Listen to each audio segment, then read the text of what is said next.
Hallelujah. Palakpakan nga po muna natin ang ating Panginoon. Hallelujah. Salamat po. Yung palakpak po na yan ay palakpak ng pagpapasalamat sa Panginoon sapagkat muli ang bawat isa sa atin ay pinagtagumpay niya at naririto ang bawat isa sa atin. Sa kabila ng maraming mga kahadlangan, tayo ay naririto at nagpupuri sa ating Panginoon sa lugar na ito, sama-sama at patuloy na mararanasan natin ang kanyang pagkilos, ang kanyang patuloy na pangunguna. Kaya talagang sa Diyos po ang kapurihan. Amen. Alam niyo po mga kapatid, ang atin pong Diyos ay Diyos na kilalang kilala po ang bawat isa sa atin. Alam ko na alam po ninyo yon na ang Diyos, pag kumilos po, ay tiyak at ayon doon sa nararapat na, kumbaga kung magpala siya, hindi siya katulad nung alam ng yung ginagawa ng iba na parang pag nagsaboy ng pagpapala. Dati po, yun ang ating paniniwala. Para bang ang Diyos nagsasaboy ng pagpapala at kung kanino ito bumagsak ay siya ang swerte. Para bang gano'n, nagtapon siya ng pagpapala. Pag nasambot mo, sa'yo. Pag hindi, sorry ka.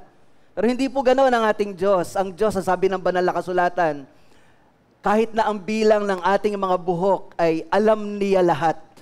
At ang sabi nga niya, yung mga ibon, pinagpapala niya, hindi niya pinagkukulang. So ganun po ang ating Diyos na pinaglilingkuran. Kilalang kilala tayo. At ang sabi po ng awit 91 verse 14, kita niyo po, hindi, kumbaga pag nagpala ang Panginoon, hindi po random, hindi kung sino na lang, kundi talagang tiyak ang pagpapala ng Panginoon doon sa mga kumikilala sa Kanya. Sabi niya po sa awit 91 verse 14, aking ililigtas ang tapat sa akin at iingatan ko ang sinumang taong ako'y kikilanlin. So sabi ng Panginoon, aking ililigtas ang sinumang tapat sa akin. At ang pangako niya, iingatan ang sinumang tao na siya ay kikilanlin. So, ang Diyos, kapag ka nagpala, ayon sa ating pagtitiwala sa Kanya, ayon sa ating paglapit sa Kanya. Amen po ba? Kaya hindi nagkakamali ng pagpapalain ng Diyos na para bang yung pagpapala sana, halimbawa, para kay Sister Evelyn, napunta kay Sister Babes. Hindi ho. Pag kayo po ay pinagpala ng Diyos, ayon yan sa inyong pagtugon sa Kanyang panawagan, ayon niya sa inyong pagsunod, at pag kayo pinagpala ng Diyos, yun ay dahil sa pabor niya sa inyo. Dahil alam niya ang inyong, o kilala niya kayo, at alam niya ang inyong pagsunod sa Kanyang kalooban. Amen po ba? Kaya tayo po ay, yun ang ating kagalakan sa ating pagsunod sa Panginoon. Alam natin ang lahat ng ating ginagawa, hindi nalilingid sa ating Diyos. Kaya salamat po sa Panginoon, ang bawat isa sa atin ay naririto ngayong muli upang tayo po ay sumamba at paglingkuran ng ating buhay na Diyos. Isang talata lamang ang ating pag-aaralan sa umagang ito. And by the way po, nagpapasalamat po ako sa Panginoon sa inyo pong panalangin para po sa maluwalhating pagbabiyahe ng aking nakakatandang kapatid for almost 2 weeks po na nag-stay po sila dito. At kagabi po ay bumalik na po sila ng Sweden. Salamat po sa Panginoon na sa maikling oras na sila po ay nanatili dito. Pero nakita po namin yung pabor ng Panginoon, everything talagang, sabi nga Romans 8:28, pinapangako ng Panginoon yon, lahat ng mabubuting bagay lamang ang ipaparanas niya sa atin para sa kakabuti natin, para sa atin na nagmamahal sa Kanya. Sabi, all things work together for good. Napakahirap po na maikling panahon, iayos yung mga schedules, yung mga kailangan, pero everything fall into its right places dahil sa pagtitiwala natin sa Panginoon, dahil sa pagkilos ng Panginoon sa buhay ng bawat isa sa atin. At yun po yung nakita ko na ginawa ng Panginoon sa buhay ng aking kapatid. Kaya talagang naranasan nila, 2 weeks is too short for a vacation. Lord willing, next year o kung kailan man. Pero yun nga po, parang naramdaman talaga nila na may po yung 2 linggo. So, salamat po talaga sa inyong pagsama sa panalangin at na-enjoy po nila ang kanila pong bakasyon. Amen. So, ngayon po, ay buksan niyo po ang inyong Bible, Luke chapter 9, verse 23. Luke chapter 9, verse 23. Isang talata lamang, again, babasahin po natin sa Tagalog at saka sa English. At anyayahan ko po kayong magsitayo, sama-sama tayo magbigay ng paggalang sa pagbasa ng salita ng Panginoon. And let us read this verse loudly, ng sabay-sabay. Are you ready? Amen. Sige po, basahin natin ng sabay-sabay ng malakas. At sinabi niya sa lahat, kung ibig ninumang sumunod sa akin, limutin niya ang ukol sa kanyang sarili, pasanin araw-araw ang kanyang krus, at sumunod sa akin. Sa NIV, then he said to them all, if anyone would come after me, he must deny himself and take up his cross daily and follow me. Tayo po'y lumapit sa Panginoon, hallelujah, nang may pagpapasalamat. Once again, Lord, sa iyo po namin itinataas ang amin pong papuri, ang amin pong pagdadakila. Salamat pong muli, Panginoon, sa napakagandang pagkakataon na binibigay mo sa amin, na kung saan kami po ay nagtitipon sa iyong pangalan upang ipagdiwang ang iyong kabutihan, ipagdiwang ang iyong kadakilaan sa buhay ng bawat isa sa amin. Salamat po sa paghirang mo, Panginoon, sa bawat isa sa amin na bagamat kami mga makasalanan, hindi namin deserve ang mga pabor na nanggagaling sa iyo. Ngunit dahil sa iyong pagmamahal, Panginoon, tinawag mo ang bawat isa sa amin sa kaligtasan at tinatawag mo din kami, Panginoon, upang iyong maging mga tagasunod, iyong mga lingkod, Panginoon, iyong maging mga alagad. Kaya sa oras pong ito, Lord God, as we study your word, Father God, I pray that you would speak clearly, Lord God, in our midst, Lord. Hayaan mo, O Diyos, na ang tinig mo ang marinig ng iyong bayan at ang iyong lingkod, Panginoon, ay itago mo sa iyong kaluwalhatian at lahat, Panginoon, ng karangalan, ikaw ang tumanggap, Panginoon, sapagkat ito po ang nararapat. At, O Diyos, ibuhos mo ang iyong dakilang pagpapala sa iyong mga lingkod, sa iyong mga anak na sumusunod sa iyong banal na kalooban. Salamat nga po, Panginoon, sa iyong pangako na ililigtas mo, Panginoon, ang mga anak mo, Panginoon, iingatan, Panginoon, ayon sa aming pagsunod sa iyong kalooban. At pag nagpala ka, Panginoon, ay alam namin, tiyak, Panginoon, sapagkat kilala mo ang bawat isa sa amin. Even the very number of our hairs, O God, lahat ng ito ay hindi lingid sa iyo. Kilala mo kami. Kaya, Panginoon, naririto po kami patuloy na nagsasubmit sa iyong kalooban. We humble ourselves, O God. We pray for more of you, Lord God, more of your presence, more of your spirit, more of your power, O God, to be upon us, Lord God. And matagpuan mo din kami na less of us, O God. Makatagpuan mo kami, Panginoon, na wala na ang aming mga sarili at ikaw na, Panginoon, ang naghahari sa aming mga buhay, sapagkat ito ang kalooban mo para sa bawat isa sa amin. Salamat po. This is our prayer in Jesus' name. Everybody say amen. Amen. Makakaupo na po kayo. Purihin po ang ating Panginoon. Hallelujah. Fan or followers? Yan po yung ating pag-aaralan ngayon. Kayo po ba ay tagahanga ng Panginoon o tagasunod? Tandaan niyo po, hindi po kalooban ng Diyos, hindi po ninais ng Diyos na tayo po ay maging tagahanga niya. Ang nais po ng Diyos sa bawat isa sa atin bilang kanyang mga lingkod ay maging tagasunod. At ito po yung makikita nating bahagi ng banal na kasulatan na atin pong binasa. Nasabi nga po ng Panginoon, if anyone would come after me, anong kailangan gawin? He must deny himself, pick up his cross, and follow me. Bakit po? Sapagkat kalooban po ng Diyos na ang bawat isa sa atin, ang calling talaga ng Diyos sa atin is not just to believe. Hindi lamang tayo manampalataya at okay na at maging every Sunday umaattend at okay na. Hindi po yun ang calling ng Diyos sa bawat isa sa atin. Meron pong tatlong mahalagang calling ang Lord sa atin na magkakaugnay po ito. At yan po yung nasa ating manual. First is to believe. God's calling for us, number one, is to believe, to become a believer. Pangalawa po, God called us to belong to His family, to His church. And God called us, number three, to become. To become what? To become His disciples, to become His followers. Kaya ito pong tatlong mahalagang tawag na ito ng Diyos, ito po yung nais niya na ma-fulfill sa bawat isa sa atin as we follow the Lord. Kaya nga dito, ang sabi ng Panginoon sa kanya pong panawagan sa mga sumusunod sa kanya na mga mananampalataya, tandaan niyo po, ang kausap dito ng Panginoon ay ang mga mananampalataya. At sabi niya, ang sino man na nagnanais na sumunod sa akin, kailangang limutin ang kanyang sarili, pasanin ang kanyang krus, at sumunod sa akin.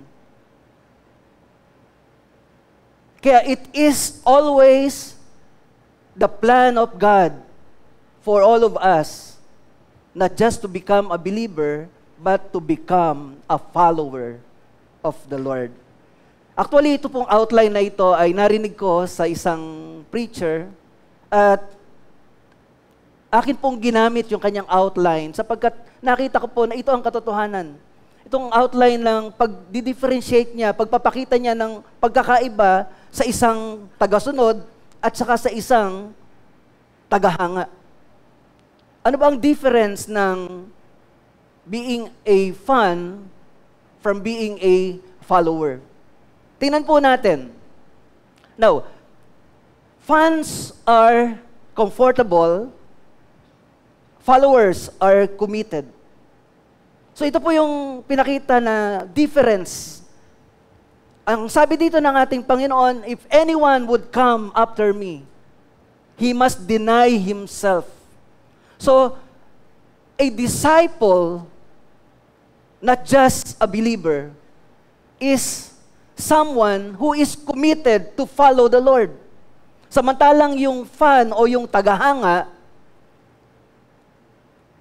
sila po ay susunod lamang kapag ka sila ay, kumbaga ang kalagayan ay nasa comfortable na situation. Pero tayo, kapag ka tayo bilang mga alagad, kahit uncomfortable yung situation, susunod pa rin tayo sa Panginoon. Kasi yun po ang kalagayan ng mga tagasunod. Hindi kapag comfortable lang. Kung hindi, kahit na uncomfortable, pero dahil nais mong sumunod ng lubusan sa Panginoon, hindi ka lalayo sa Panginoon. Yan po ang isang makikita natin na pagkakaiba ng tagahanga sa tagasunod. Kaya dito sa binasa nating bahagi ng banal na kasulatan, sabi ng Panginoon, ang sino mang nagnanais na sumunod sa akin, kailangang limutin ang kanyang sarili. Kailangan andun yung ating pagsunod sa Panginoon no matter what.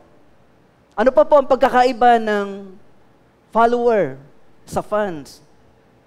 Fans are consumers. Pag sinabing consumers, ang ibig sabihin po ng word na consumer is a person who purchases goods. Mamimili. At ganyan po ang maraming mga fans.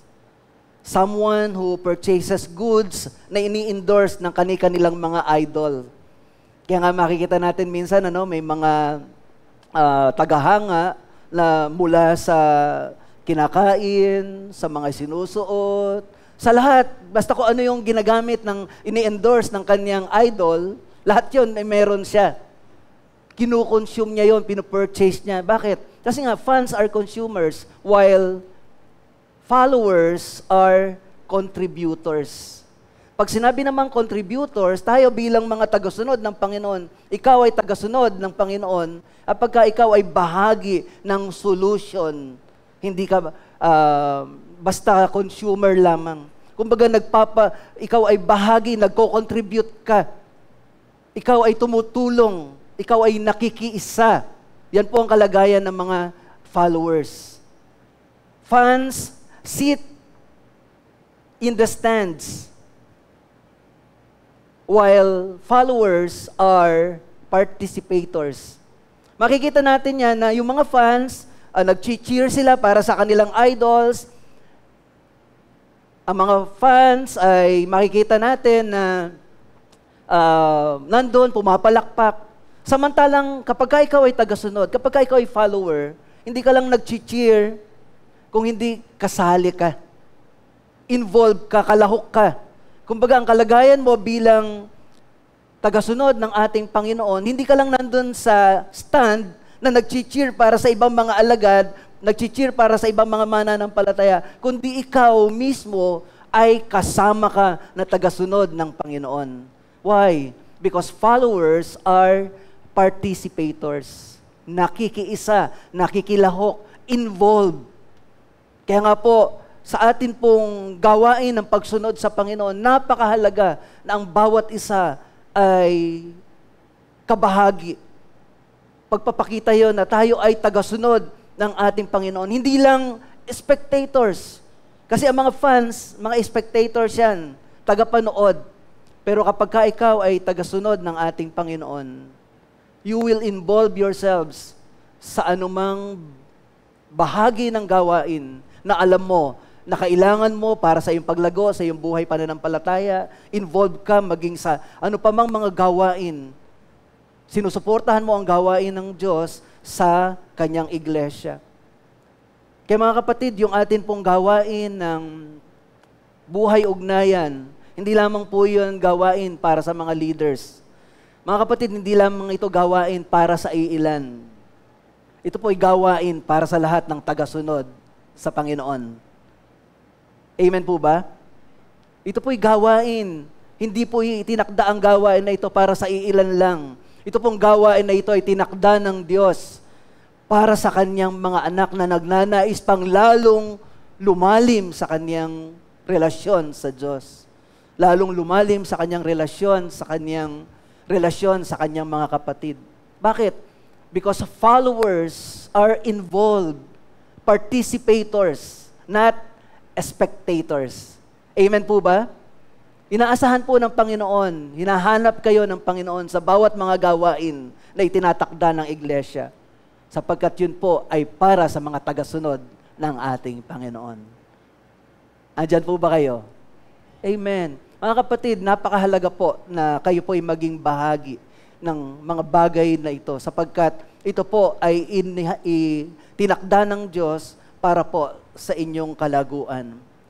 Another thing na makikita po nating difference ng follower sa fans.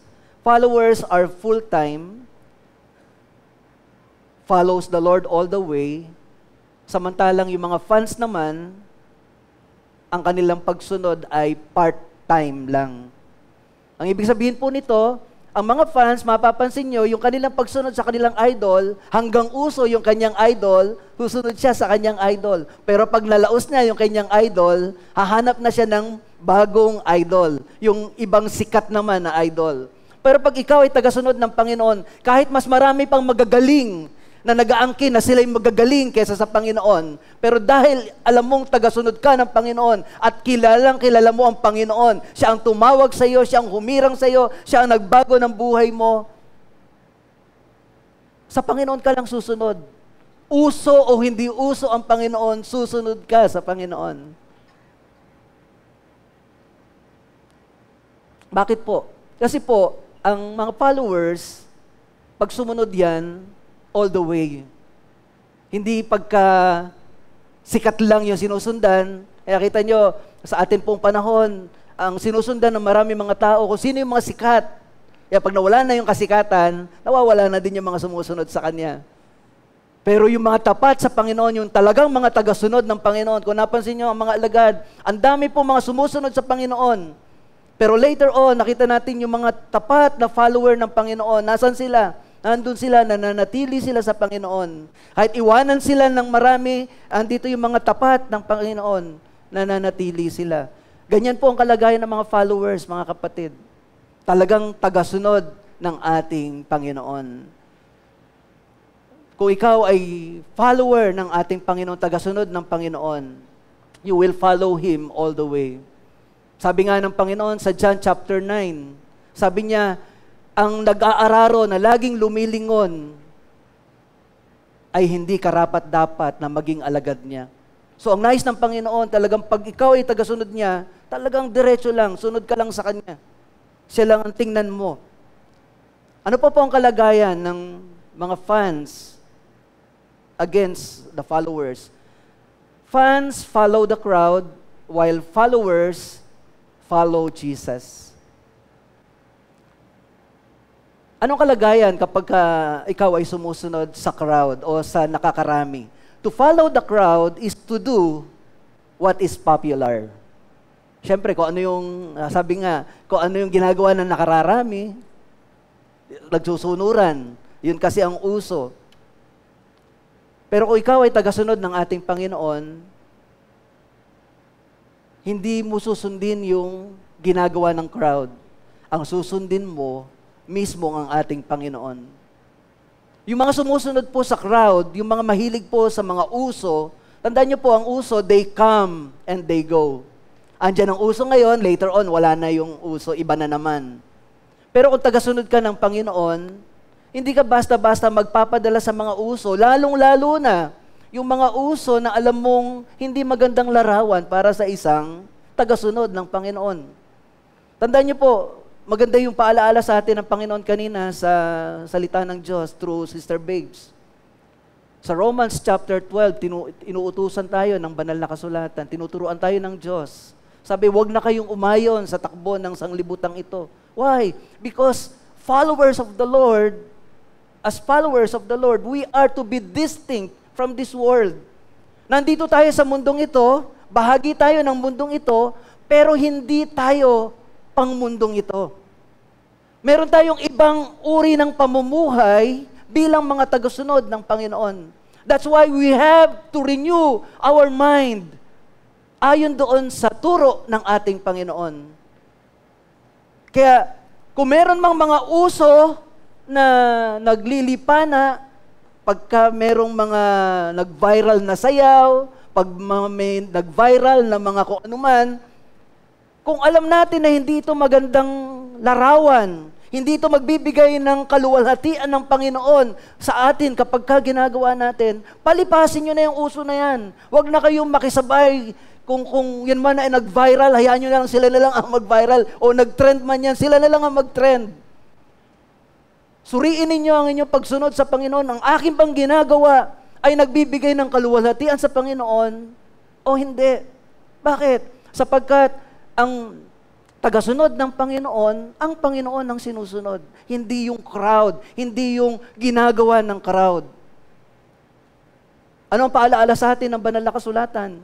1 Corinthians chapter 10 verse 31, ang sabi, whatever you do, whether you eat, whether you drink, whether what you wear, anumang mga bagay na may concern sa ating pamumuhay bilang Kristiyano, ang lagi nating dapat tinitingnan, ang kaluwalhatian ba ng Diyos ay nakikita sa aking mga ginagawa, sa aking mga sinasabi, sa aking mga isinusuot.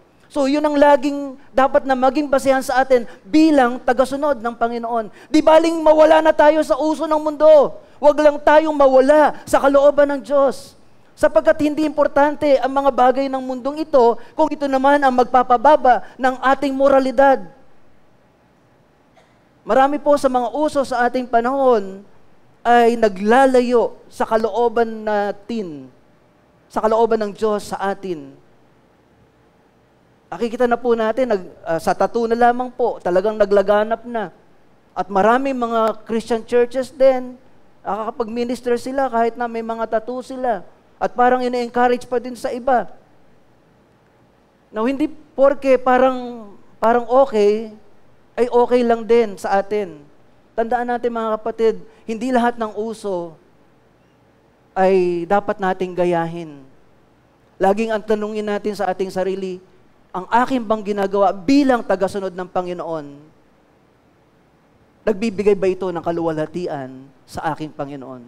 Kasi pansinin nyo, ang basihan, kailangan kahit sa iniinom, kahit sa kinakain, dapat nagbibigay ng kaluwalhatian sa Panginoon. Kung doon sa very minor thing, pagkain at pag-inom, hinahanap na ng Diyos yung kaluwalhatian niya sa atin, how much more sa ating pananamit, sa ating pamumuhay, sa ating pagsasalita.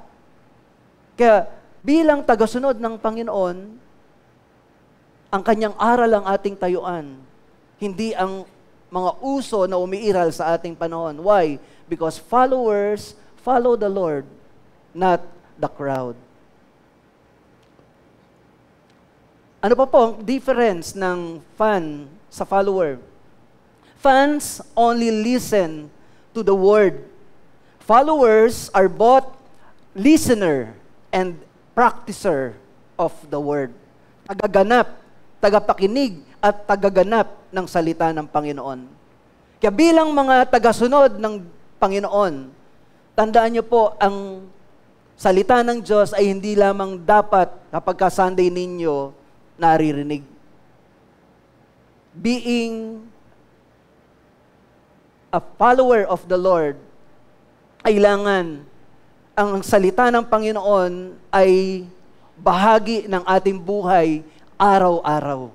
At hindi lamang natin ito pinakikinggan, kung hindi atin pong ipinapamuhay. Ano pa po ang kaibahan ng fans sa follower?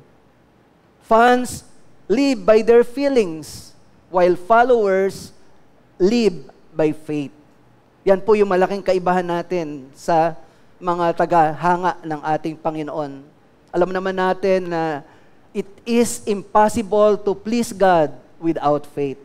Kaya tayo po, lumalakad tayo ayon sa pananampalataya. Hindi ayon sa nadarama natin. Kasi pagka tayo kikilos ayon sa nadarama, parang feeling ko, hindi ako a-attend ngayon. Parang feeling ko, di ba? Pag ang pinagbasehan natin ay feeling natin, ito ilaban sa kalooban ng Diyos. Pero kapag may pananampalataya tayo, kahit na yung sitwasyon ay laban sa kalagayan natin, mahirap ang sitwasyon, sabihin nyo, sa pananampalataya, ano man ito mga hadlang ng kaaway, akin itong mapagtatagumpayan dahil ang aking Diyos ay mananagumpay. Kaya ang paglakad natin, ang pagsunod natin sa Panginoon is not by feelings, but by faith. Ano pa po? Fans only wants blessings, but the followers of Jesus will even embrace burdens. Yan. Ang talagang taga-sunod ng ating Panginoon, hindi lamang mga pagpapala ang hinahanap niya sa kanyang buhay. Hindi lamang nakatingin na laging mayroong makukuha sa Panginoon. At itinuwid ng Panginoon ang maraming mga taga-sunod niya sa John chapter 6, nung tinanong niya mga alagad, itong mga taga-sunod na ito. Kasi hinahanap siya ng Panginoon, nasabi ng Panginoon, kaya nyo lamang naman ako hinahanap dahil nakakain kayo o nakaranas kayo ng himala.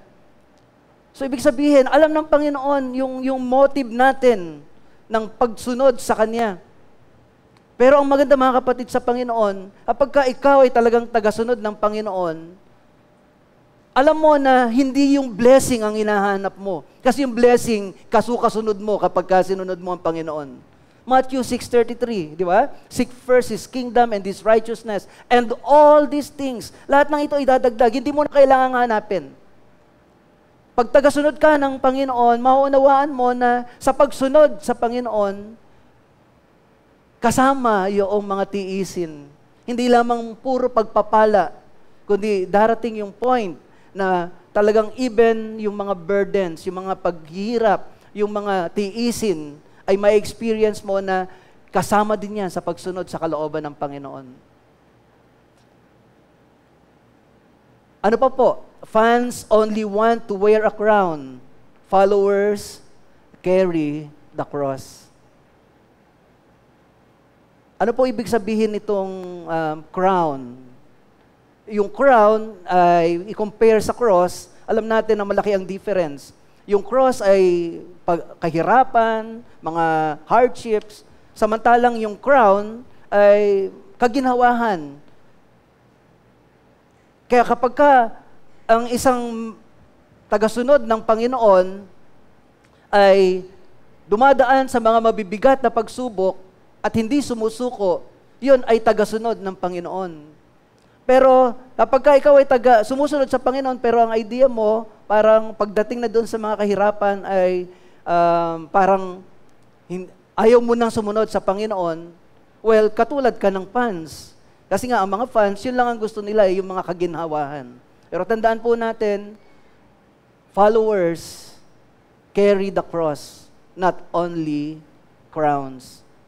Kaya nga sabi po doon sa ating passage, if anyone would come after me. Ang sino man na nagnanais na sumunod sa akin, he must deny himself, pick up his cross, not crown.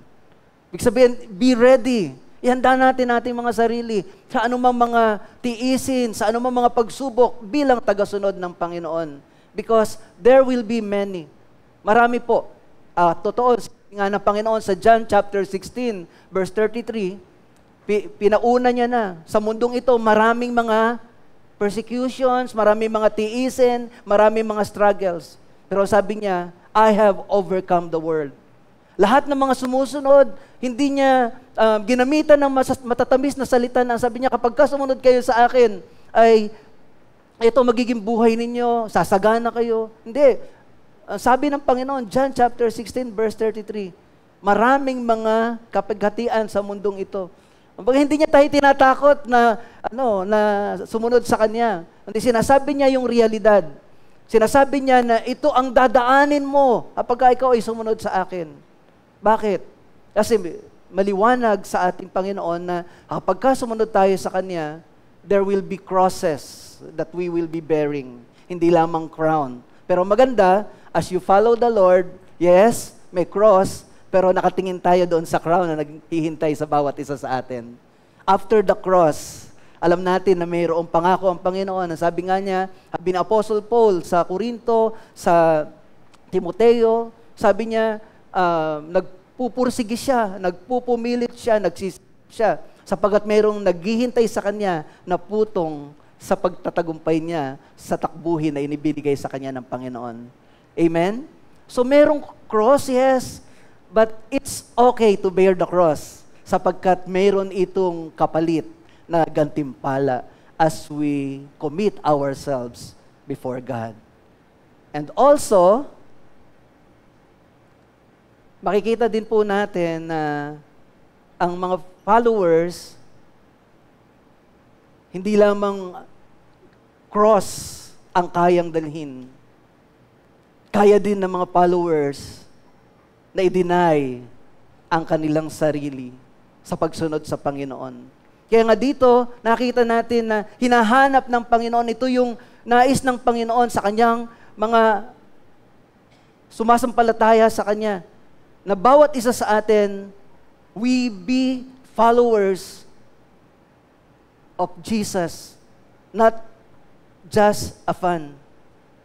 Nais niya na sa ating pagsunod sa Kanya, maging yung ating pagsunod ay talagang naroroon yung ating lubos na pagpapasakop ng ating buhay para sa Panginoon.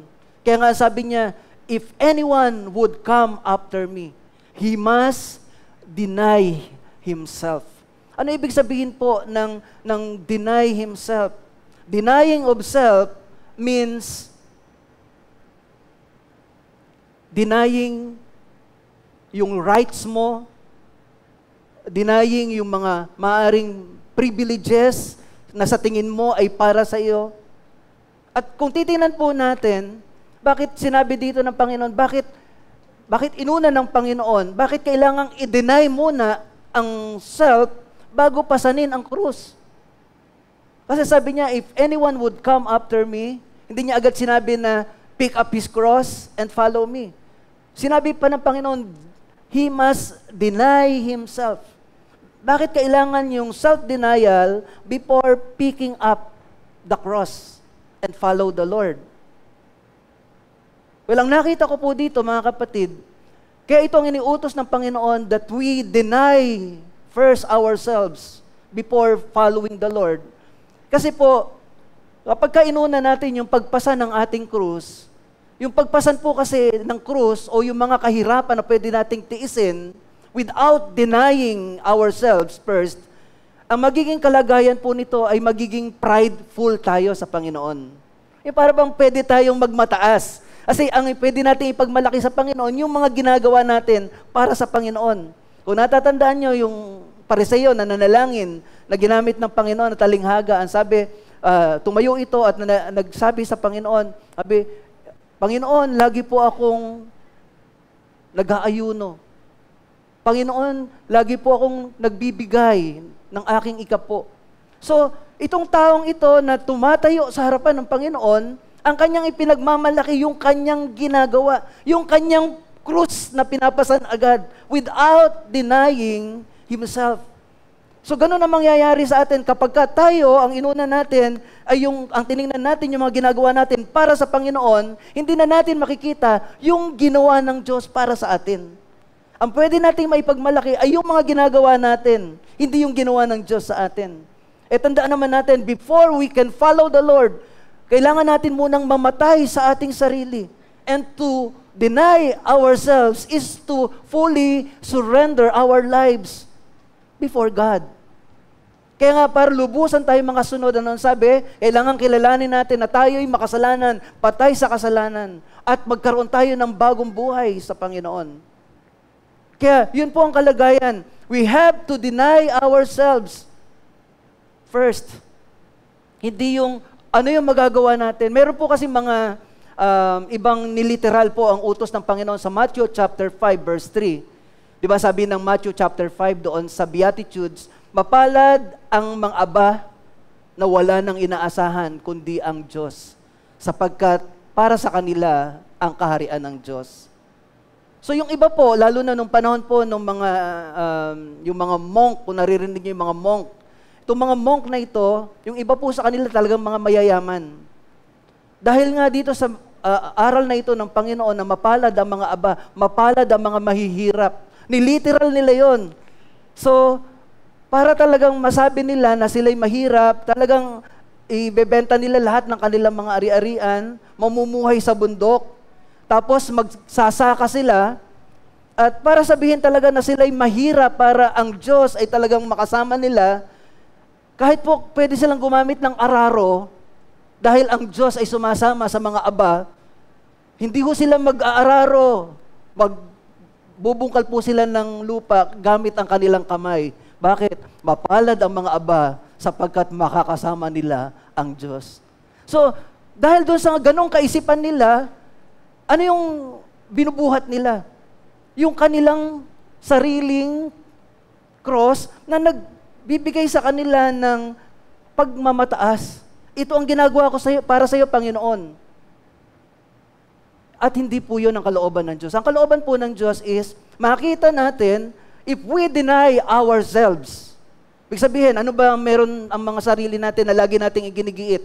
Yung mga rights natin. Yan ang kalaban natin sa pagsunod sa Diyos eh. Di ba? Kaya nga yung, pansinin niyo po yung mayaman, nasabi ng Panginoon doon sa mayaman, lumapit yung mayaman, ano pong gagawin ko upang magmana ng buhay na walang hanggan? Ano sabi ng Panginoon? Ganito ang gawin mo. Umuwi ka, ipagbili mo ang iyong mga ari-arian, pamigay mo sa mga dukha, at sumunod ka sa akin. So ito yung isang nagnanais na maging alagad ng Panginoon, nagnanais na magmana ng buhay na walang hanggan, pero merong hadlang sa kanyang pagsunod sa Panginoon. At nakita ito ng Panginoon. Ano yung hadlang? Yung kanyang kayamanan. Yung kanyang puso, nandun sa kanyang kayamanan. Kaya ano sabi ng Panginoon? Kung gusto mo sumunod sa akin, kailangang i-deny mo ang iyong sarili. Yun din ang ibig sabihin nun kung tutuusin. Deny yourself of these things. Kaya lang siya, dahil nga mayaman siya, hindi niya ma-give up yung kanyang kayamanan para lubusang makasunod sa Panginoon. Pero sa atin, sinimplify. If anyone would come after me, he must deny himself. Ano ibig sabihin ng deny himself? Yung ating mga karapatan. Kung tayo ay patay na sa ating mga sarili, kapag kayo po ay pinipersecute, pag ikaw ay patay, mararamdaman mo pa ba yung persecution sa'yo? Kapag ikaw ay iniinsulto, alang-alang sa Panginoon, mararamdaman mo pa ba yung insulto sa'yo kung ikaw ay isang patay na? Di ba hindi? So ganun din po yung self-denial. It is surrendering our lives to the Lord. Then, tsaka lang natin mabubuhat yung ating krus. Ibig sabihin, pagka pinasan mo na yung krus mo, handa ka na, nang ibig sabihin niyan kahit anong panglalait ang maranasan mo sa paglilingkod sa Panginoon. Halimbawa, inaakusahan ka ng maling akusasyon sa pagsunod sa Panginoon, hindi mo na iindahin yon. Titiisin mo na yon lahat para sa Panginoon. Kasi hindi na sarili mo ang poproteksyonan mo, kundi ang Panginoon na. At dahil doon, anong nangyayari? Ikaw ay nakakasunod sa Panginoon. Kaya sabi niya, if anyone would come after me, he must, number one, deny himself. So deny yourself of the rights, the privileges. Yung minsan yun yung nagiging hadlang para lubusan tayo magamit ng Panginoon. Nasaktan lang, napagsabihan lang ng konti, nagtampo na sa paglilingkod sa Panginoon. So ano yun? Andun pa yung sarili natin. Hindi pa talaga natin lubusang ibinibigay ang ating buhay sa Panginoon. Pero kapag ka ikaw ay talagang idinenay mo na ang sarili mo, hindi lamang accusations ay nasasaktan ka na. Kahit buhay na ang hihingin sa iyo, hindi mo na ipagkakait ang buhay mo alang-alang sa Panginoon. Bakit? Kasi nga, wala na yung sarili mo. Idinenay mo na yan sa sarili mo at lumalakad ka na para na lamang sa Panginoon. Amen po ba? Yan po ang kalagayan ng mga tagasunod, hindi ng tagahanga. Ang mga tagasunod talagang committed sa ating Panginoon. Committed to follow the Lord all the way. Kaya nga dito po sa bahaging ito ng banal na kasulatan, meron tayong dalawang mahalagang katotohanan na makikita na nais ng Panginoon na maunawaan natin mula sa verse na ito. Ang sabi niya po, ang unang katotohanan, sabi niya sa verse 23, kung ibig ninumang sumunod sa akin, limutin niya ang ukol sa kanyang sarili, pasanin araw-araw. Pasanin niyo, hindi lang minsan, kundi pasanin araw-araw ang kanyang krus at sumunod sa akin. So ano yung first truth na makikita natin dito? The Lord wants everyone to be His followers. Pero nais niya na yung pagsunod na yon ay pagsunod ng pagdidesisyon. Kaya nga nandun yung kanyang panawagan, if anyone would come after me. But it is God's call. It is God's will for us to be His followers.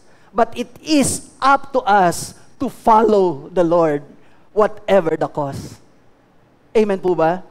Pinapakita sa atin ng Panginoon, ito yung mangyayari kung susunod ka sa akin. The question is, are you willing to be His followers? Kasi yun ang kalooban ng Diyos, that we be His followers. Pero ngayong sinasabi ng Panginoon na ang pagsunod sa akin, kailangang limutin mo ang iyong sarili. Are you willing? Ang pagsunod sa akin, kailangang pasanin mo ang iyong krus, hindi lamang ngayon, hindi lamang bukas, kundi araw-araw ng iyong buhay. Are you willing to pick up the cross for following me? Then, ang sabi ng Panginoon, if you can do the first two things, then follow me. Sabihin nyo, wow, ang hirap pala talaga na ang bigat pala ng requirement ng pagsunod sa Panginoon. Yes. Kasi yung requirement din ng kasalanan ay napakabigat din. It took the life of Jesus Christ to die on that cross to save us for our sins. Tapos ang magiging pagsunod lang natin sa Panginoon ay kung gusto natin o hindi. It's really a serious thing to be a follower of God. Pero ito maganda kapag pinili natin na sumunod sa Panginoon. Alam natin, ginagawa natin ang pinakamabuting bagay. Kaya nga, ang invitation ng Lord, if anyone would come after me. Ano pa makikita natin na pangalawang katotohanan? Not all who follows the Lord are His followers. Hindi lahat ng sumusunod sa Panginoon ay talagang tagasunod. Merong sumusunod lang, pero hindi talagang sumusunod o tagasunod. Kaya nga sabi ng Lord, kung ibig ninumang sumunod sa akin, limutin niya ang ukol sa kanyang sarili. Pasanin ang kanyang krus araw-araw. So alam ng Lord na sa pagsunod natin ay hindi talaga lahat nakakasunod. Pero kalooban niya, nais niya na ang lahat ng sumusunod sa Kanya ay makasunod sa Kanya. Now, meron pong 7 people groups na makikita tayo na uri ng mga tao na tagasunod ng Panginoon, pero itong mga people groups na ito are not necessarily masasabi natin na true followers of the Lord. Pero ganun pa man, gusto ko pong makita natin na sa bawat grupo na ito ay makikita natin na andun ang panawagan ng Panginoon na sa bawat grupo na ito, each of these groups must become His follower. Kasi marami sa atin, dito tayo lahat nag-start. Maaring sa iba-ibang aspeto, makikita natin ang ating mga sarili. Makikita nyo ang inyong mga sarili sa different groups of people na ito na sumusunod sa Panginoon. At sa madali pong pag-aaral natin, ay gusto ko pong makita natin itong 7 people groups na ito na nais ng Panginoon na hindi lang basta mga tagasunod na sumusunod lang, kundi mga talagang real followers of Jesus. Because God wants us to be followers of Jesus. Ano po yung unang people group na makikita natin na kasama ng Panginoon? Number 1 ay tinatawag po natin yung seekers. Sino po itong mga seekers na ito? Now, tandaan niyo po, sa gawain po ng Diyos, sa panahon natin, pag sinabing church, not all people who are in the church are believers or saved. Ganon din po noon, ang Panginoon ay naririto sa lupa at nangangaral. Lahat po ng mga sumusunod sa Kanya, hindi nangangahulugang lahat yon ay mga mananampalataya na. Marami sa kanila ay tinatawag nating seekers, yung naghahanap ng katotohanan. Now, sino ito sa ating panahon? Ang mga seekers, they are the people na tayo bilang mga mananampalataya, sila yung dinadala natin sa Panginoon. Sila yung iniimbita natin, dinadala natin sa gawain ng Diyos para makita nila kung ano ba yung ating gawain at pinapakilala natin ang salita ng Panginoon sa kanila hanggang kumilos ang Panginoon sa kanila. So, ibig sabihin, sa atin pong setting, hindi po lahat ng naririto ay, porke tayo lahat ay nasa gawain ng Panginoon, sabihin natin ay tayong lahat ay mananampalataya. Hindi. Minsan meron tayong mga kamag-anak natin na in-invite natin, gusto nating ipakilala ang Panginoon. So sila po ay tinuturing natin ng mga seekers. Ang example po niyan ay si Andrew, nung dinala niya po si Simon. Juan chapter 1 verse 42, ang sabi po, at siya'y isinama ni Andres kay Jesus, referring to Simon. Tiningnan ni Jesus si Simon at sinabi sa kanya, ikaw si Simon na anak ni Juan, ang ipapangalan sa iyo ay Cephas. So imagine niyo po, merong isang tao na nagdala, isang mananampalataya, na nagdala sa isang naghahanap ng katotohanan. At itong tao na ito, ano ang sabi ng Panginoon? Mula doon sa pagkakatagpo ng Panginoon kay Simon, ikaw ay si Cephas. At anong sinabi ng Panginoon? Ipinahayag niya kung ano ang mangyayari, kung ano ang ministry, kung ano ang gagawin ng Diyos kay Simon. So ano ibig ko sabihin dito, mga kapatid? You never know what God will do sa mga tao na dinadala natin sa Panginoon.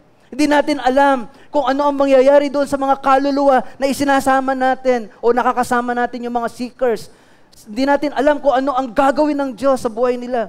Alam natin na si Pedro, mas naging premiado pa siya kay Andres na nagdala sa kanya, sa Panginoon. So ganun din mga kapatid, huwag kayo mapapagod na hanapin yung mga seekers at ipakilala nyo ang Panginoon sa kanila sapagkat ang Diyos ay meron ding plano sa kanila katulad ng plano ng Diyos sa bawat isa sa atin. Amen? Pero hindi sila dapat manatiling seekers. We have to bring them to the Lord and make the Lord yung Lord nila and sundin din nila ang Panginoon. So yun po yung una. Makikita din po natin na may example pa din dyan ng nagdala ng kaluluwa sa Panginoon. Si Nathanael naman po ay dinala naman ni Felipe. Kaya sa maraming mga tao na dinadala natin sa Panginoon, hindi pa po sila mananampalataya, pero pag dinadala natin sila sa Panginoon, ang tawag natin doon sa kanila ay sila yung mga seekers. Pwede din po natin silang tawagin na bahagi sila ng crowd. At tulad ng mga sumusunod sa Panginoon, makakapal na tao ang sumusunod sa Panginoon, pero hindi lahat ay mga mananampalataya. Pero ang kalooban ng Diyos, mula sa mga seekers na to, sila din po ay maging tagasunod ng Panginoon. Amen? So pangalawang people group po na makikita natin na sumusunod sa Panginoon, lalagpasan na po natin ibang mga verses, ay yung tinatawag naman po mga sympathizers. Sino itong mga sympathizers? Ito naman pong mga sympathizers, pagiging seeker later on, dahil lagi natin sila nakakasama, naririnig nila yung mga aral ng Panginoon sa atin, nakikilala nila tayo at alam na nila yung aral na ating ipinamumuhay. Itong mga sympathizers na ito, nakikiisa na sila sa atin, pero hindi pa sila openly nagpapahayag ng kanilang pananampalataya sa Diyos. Ibig sabihin, para bang meron kayong mga ganitong kaibigan siguro. Yung kilala kayo bilang born again, pero sila, hindi pa sila nagpapasya na sumunod sa'yo, pero alam na nila yung mga aral na tinuturo mo sa kanila. Kaya pag minsan, merong nagtatanong sa kanila, halimbawa, ang mga born again naman, ganyan yan. Magugulat kayo, yung kaibigan nyo na yon dahil sympathizer, ipagtatanggol kayo dun sa nagsasalitaan ng laban sa ating pananampalataya. Hindi ganyan ang mga born again. Sila yung matatagpuan nyo na parang sila ang magtatanggol para sa atin. Pero sino yon? Mga sympathizer pa lang sila. Hindi openly nagpapahayag ng kanilang faith sa Panginoon. Sino po ang mga example niyan sa Bible? Ang example po niyan ay si Joseph of Arimathea at saka si Nicodemo. Sa John chapter 19 verse 38, makikita natin dito sa Bible na nung ang Panginoon ay pinako sa krus at siya'y namatay, dahil nag-alisan ang mga unang mga alagad, ang bangkay ng Panginoon ay hindi pa naililibing. Ang sabi ng verse 38, pagkatapos nito, si Jose na taga-Arimathea ay nagsadya kay Pilato upang humingi ng pahintulot na makuha ang bangkay ni Jesus. Sino si Jesus? Sino si Jose? Ang sabi dito, si Jose isang alagad ni Jesus, ngunit palihim nga lamang dahil sa takot sa mga Hudyo. So yung mga sympathizers pala, kumbaga hindi pa sila openly makapagbukas ng kanilang pananampalataya, maaaring natatakot sa persecution, natatakot na tuksohin, si hallelujah, praise the Lord. Kaya nananampalataya natin, pero medyo medyo James Bond pa, mga secret agent, yung mga James 007. Di ba? Yung tinatago pa yung tunay na identity. Pero may mga kapasidad. Di ba? Ganun naman ang James Bond, di ba? May mga natatanging mga kapasidad. Katulad ni Jose. Nung nawala yung mga tunay na alagad, naririto yung nagtatagong isang hindi pa hayag na mananampalataya. At ano ginawa niya? Humingi siya ng pahintulot na yung bangkay ng ating Panginoon ay makuha niya. At magugulat kayo, ang sabi po dyan, kasama po si Nicodemo. Now, sino naman si Nicodemo? Isa din pong sympathizer ng pananampalatayang Kristyanismo. Siya po yung lumapit sa Panginoon sa John chapter 3 nung gabi. Bakit gabi siya nagpunta? Kasi again, nahihiya siya sa sasabihin ng mga Hudyo sapagkat siya'y guro na napakahusay sa kautusan at makikinig siya sa turo ng isang hindi nag-aral at nandun siya makikinig sa aral ng ating Panginoon. So para sa kanya, hindi niya yun hayagang maipakita sa mga kapwa Hudyo. Ano na lang sasabihin ng mga kapwa ko Hudyo? Ako'y guro at ako'y nakikinig sa hindi nag-aral. So mga mananampalataya na hindi halata. Mga mananampalatayang medyo nahihiya pang ipahayag ang kanilang pananampalataya. Ang tawag po natin dyan ay mga sympathizers. Ang katulad din po niyan ay si Cornelio sa Gawa chapter 10 verse 2, verse 1 and 2. Si Cornelio ay masasabi po nating sympathizer ng pananampalataya ng Kristyanismo, sympathizer din ng Judaismo, pero hindi pa po siya tunay na mananampalataya. Ang sabi po ng Gawa chapter 10 verse 1 and 2, sa Cesarea ay may isang lalaking nagngangalang Cornelio. Sino siya? Ang taong ito ay sumasamba at may takot sa Diyos. So meron na siyang takot sa Diyos, sumasamba din siya sa Diyos, pero hindi pa po siya ligtas. Sympathizer din. Ang sabi, palagi itong nagbibigay ng tulong sa mga Hudyo at laging nananalangin sa Diyos. Pangatlo po na people group ay yung tinatawag po nating saved believers. Sino naman po itong mga saved believers? Ayun, eto na po. At tandaan nyo, ang keyword is saved. Pag alam mo na ikaw ay isang mananampalataya, ang sabi ng banal na kasulatan, ikaw ay ligtas. Hindi ka lang basta mananampalataya, kundi ikaw ay ligtas. Ngayon, sino itong mga saved believers? these are the people who openly confess their faith in the saving work of the Lord on the cross. Kaya kung babalikan natin si Cornelio, nung hindi pa siya nananampalataya, sympathizer pa lang siya. Pero nung ipinahayag ni Pedro ang ebanghelyo kay Cornelio, naging mananampalataya na siya. Kaya ang tawag na natin kay Cornelio ay saved believer. Pero nung una, sympathizer. Makikita po natin yan sa Gawa chapter 10. Basahin ko po ang 34 at saka 35. Pansinin niyo po. Nagsalita si Pedro, ngayon ko lubusang natanto na walang itinatangi ang Diyos. Nalulugod siya sa sinumang may takot sa Kanya at gumagawa ng matuwid kahit saang bansa. So dito, nagpapahayag si Apostol Pedro na ang lahat ng tao ay kinalulugdan ng Diyos, hintil man o Hudyo, basta nananalig kay Kristo.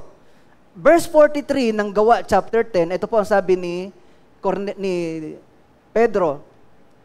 Kasi pinangaral niya si Kristo kay Cornelio, at si Cornelio, from being a sympathizer, nung naipahayag na si Kristo, sabi sa verse 43, sabi niya sa pamilya ni Cornelio, siya ang tinutukoy ng mga propeta ng kanilang ipahayag na sa bawat mananalig sa kanya ay tatanggap ng kapatawaran sa kanilang mga kasalanan. So ito si Cornelio, ang alam niya, pagsamba sa Diyos, sasambahin niya, magbibigay siya ng tulong, at magiging mabuti. Alam niya, yun yung pagiging malapit sa Diyos. Hindi niya alam na siya'y makasalanan at kailangan ng pagpapatawad. Kaya yun ay pinaliwanag ni Pedro kay Cornelio.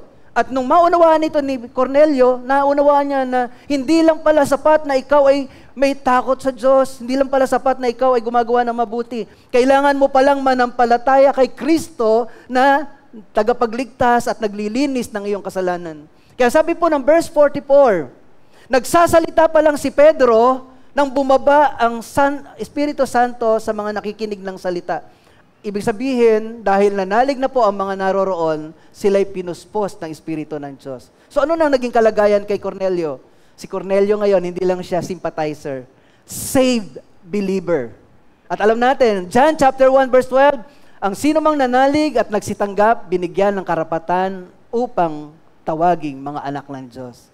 So lahat ng mga nananampalataya, ligtas. Hindi lang basta ligtas, anak ng Diyos. Number 4, na people group na sumusunod sa Panginoon.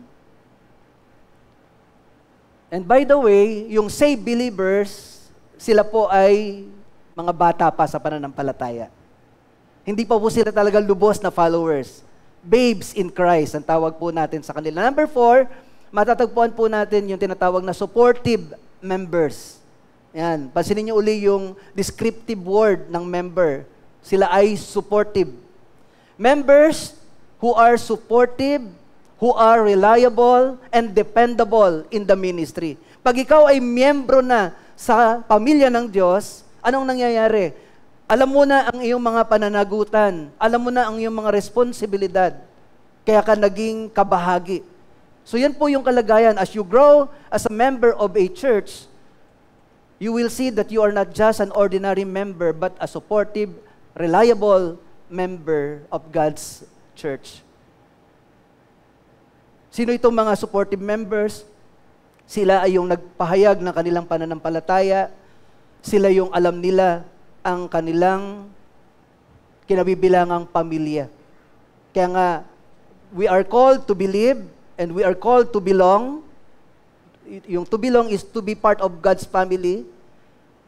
At yung pinag-uusapan po natin ngayon is being a disciple of Jesus. Now, ano yung susuportahan mo sa gawain ng Diyos bilang supportive member of this church? Merong 3 major function ng church na dapat bilang isang mananampalataya, kabilang kayo dito. Sabi ko nga po sa inyo, as a follower, you are to be an involved member. Hindi lamang po spectator. So, saan ka dapat involved bilang kabahagi ng church na ito? Number 1, dapat involved ka sa pagpapalago ng iyong buhay espiritual sa Diyos. Meron kang ginagawa na personal na paglago, sariling pagkilos, para ang iyong relasyon sa Diyos ay lumago. Pangalawa, kabilang ka sa pagpapalago ng pagkakapatiran. You have a responsibility to build up the body of Christ through His church. And number 3, you have a responsibility as a member to evangelize, to reach out. Ibig sabihin, itong tatlong mahalagang bagay na ito, tayo bilang mga anak ng Diyos, dapat itong bahagi na ito ng church, nakasuporta kayo, kabahagi kayo. Hindi lang every Sunday na nakaupo, okay na. No, dapat itong tatlong mahalagang function ng church bilang member, alam ninyo sa inyong buhay at sinusuportahan ninyo ito. And number 5 na people group na makikita natin sa Bible, makikita natin po ay yung tinatawag na steadfast believers or disciples. Ano ibig sabihin ng steadfast? Kaya nga sabi ng Panginoon, if anyone would come after me, he must deny himself, pick up his cross, and follow me. Ang pinag-uusapan na natin dito, hindi na yung pagiging babes in Christ. Ito na yung mga alagad, yung pagiging alagad na. At pag ikaw ay alagad na, matatag ka na, malago ka na, matibay ka na. Hindi ka na basta-basta natitinag. Ang sabi po ng Lucas chapter 9, 58 hanggang 62, sumagot si Jesus, may lungga ang asong gubat at may pugad ang ibon, ngunit ang anak ng tao ay lamang matulugan o mapagpahingahan. Sinabi ni Jesus sa isa, sumunod ka sa akin, ngunit sumagot ang tao, Panginoon, hayaan po muna ninyo akong umuwi upang ipalibing ang aking ama. Sinabi ni Jesus sa kanya, ipaubaya mo na sa mga patay ang paglilibing ng kanilang mga patay. Ngunit ikaw, humayo ka at ipahayag mo ang tungkol sa paghahari ng Diyos. So dito makikita natin ang isang hinihingi ng Panginoon ng pagsunod is makita natin yung importance ng pagpapagamit sa Panginoon. Na tayo ay gamitin ng Panginoon sa mga buhay na pwede pang magsisi. Kaysa doon sa mga natapos na ang buhay na wala na tayong magagawa dahil patay na sila. Hindi na sila mababago kahit ano pang gawin natin, kahit ano pang paglilingkod ang gawin natin sa mga patay na, wala nang magagawa. Pero kung meron pa tayong mga mahal sa buhay na hindi pa nakakakilala sa Panginoon, pwedeng gamitin ng Diyos ang ating buhay bilang mga lingkod para ipangaral natin ang mabuting balita. Kaya sabi ng Panginoon, let the dead bury their dead, but as for you, maglingkod ka, puntahan mo yung mga buhay pa at sabihin mo, magbago sila. So ito po yung nais ng Panginoon sa atin bilang mga steadfast disciples na alam natin ano yung priority natin, saan tayo gagamitin ng Panginoon. Gagamitin tayo para sa paghahayag ng salita ng Diyos. Ano po ang sabi ng Panginoon dito? Sinabi sa kanya sa verse 61, susunod po ako sa inyo, Panginoon, ngunit pagpapaalam muna ako sa aking mga kasambahay. Sinabi sa kanya ni Jesus, sino mang nag-aararo at palaging lumilingon ay hindi karapat-dapat sa paghahari ng Diyos. Sabi naman ng pangalawa, Lord, susunod naman talaga ako sa iyo eh. Kaya lang, Lord, unahin ko muna yung aking pamilya. Ibig sabihin, ano man yung concern ng kanyang pamilya, yun muna ang kanyang uunahin. Anong sabi ng Panginoon? Ang sino man na nagnanais sumunod sa akin, pero lumilingon, parang nag-aararo na lingon ng lingon, hindi karapat-dapat na maging alagad ko. Anong ibig sabihin dito ng Panginoon? Nagsasabi ba dito ang Panginoon na baliwalain mo ang iyong pamilya, gusto ko, ako lang ang unahin mo, ako lang ang sundin mo, ganun ba sinasabi ng Lord? Of course, hindi. Kundi ang sinasabi dito ng Panginoon, kung talagang gusto mong sumunod sa Panginoon, priority mo siya at ang Panginoon ang bahala sa pamilya mo. Hindi niya pababayaan ang pamilya mo. Hindi ikaw may kakayanan para maingatan ang pamilya mo. Ang Diyos ang may kakayahan para iligtas ang pamilya mo, ingatan ang pamilya mo. Wala sa ating kamay yan. Pero pag sumunod tayo sa Panginoon, bahala ang Panginoon sa ating pamilya. Amen po ba? Sabi nga ni Apostle Paul doon sa jailer, as for me and my house, di ba? Sabi ni Joshua, pero sabi sa Acts chapter 16 verse 31, sumampalataya ka sa Diyos at maliligtas ka, ikaw at ang iyong buong sambahayan. Ibig sabihin, kung gusto natin na maranasan ng ating mga mahal sa buhay, ang pagpapala ng Diyos, sumunod tayo sa Diyos. At yung pagpapala ng Diyos, dadaloy din sa ating mga anak. Kung iniligtas tayo ng Diyos, ililigtas din ng Diyos yung ating mga mahal sa buhay. Wala sa ating responsibilidad, wala sa ating kamay ang ingatan ng ating mga mahal sa buhay. Pero kung tayo'y susunod sa Panginoon, yung pag-iingat para sa ating mga anak, sa ating mga mahal sa buhay, kasama tayong iingatan ng Panginoon, sila din iingatan ng Panginoon. Naniniwala po ba kayo doon? Kaya kailangan po ng pagsunod sa Panginoon, hindi tagahanga lang. Gusto ng Panginoon, steadfast disciples. Yung talagang pagsumunod ay talagang walang atrasan. Bakit? Kasi pati pamilya natin, pagpapalain ng Diyos. Number 6, ano pa pong hinahanap ng Panginoon? Makikita natin na group of people na sumusunod sa Panginoon. Number 6 is yung tinatawag na servant ministers. Ang keyword again dito is servant. Pag sinabing servant, ikaw ay naglilingkod, hindi ikaw ang pinaglilingkuran.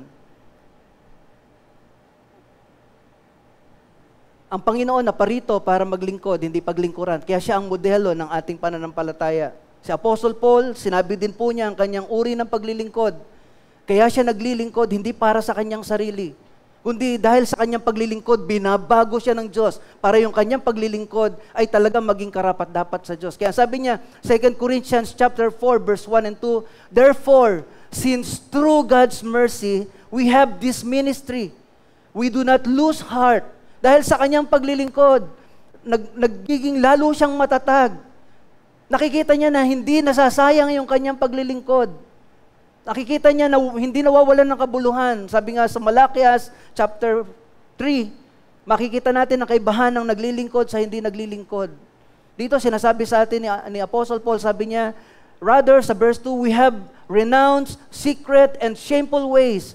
We do not use deception, nor do we distort the word of God. On the contrary, by setting forth the truth plainly, we commend ourselves to every man's conscience in the sight of God.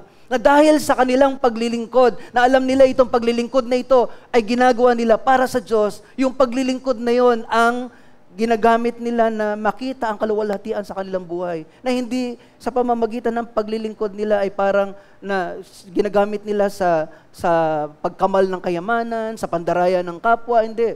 Sinasabi nila na yung kanilang pagiging servant leader, servant minister, ginagawa nila ito para sa kaluwalhatian ng Panginoon. Hindi sila naglilingkod na nasa ministry para silang paglilingkuran, kundi sila mismo ay nasa ministry para maglingkod.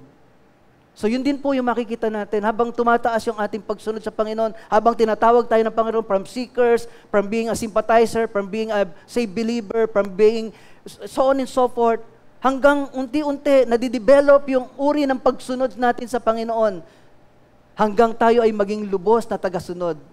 At ano po ang last? From being a servant minister until we become as followers of the Lord, we become strong sons and daughters of God.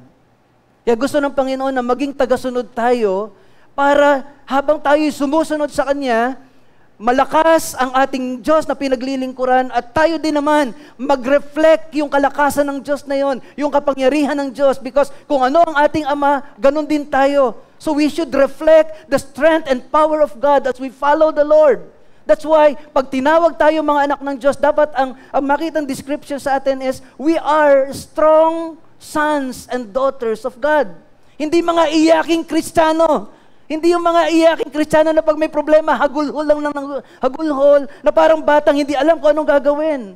As followers of the Lord, we should become a strong sons and daughters of God, being able to ask from our Father our authority, our power. Kaya nga sabi ng Diyos, di ba? Ask whatever you ask in my name. Bilang anak, alam na natin kung ano yung karapatan natin.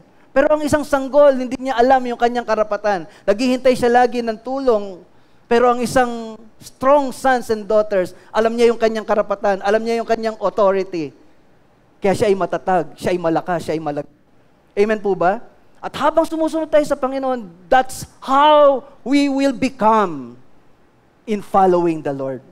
Yan ang gusto ng Diyos na maranasan nating lahat bilang mga tagasunod sa Kanya. Kaya nga sabi dito sa Huling verse po natin, sabi po, unang Juan chapter 2 verse 14, sabi po dito ng banal na kasulatan, sinusulatan ko kayo mga anak, sapagkat nakikilala ninyo ang Ama. Sinusulatan ko kayo mga ama, sapagkat nakikilala ninyo siya na sa simula pa siya na. Pansinin niyo po, para sa mga kabataan, para sa mga sons and daughters of God, sinusulatan ko kayo mga kabataan. Bakit? Sino itong mga kabataan? Anong description?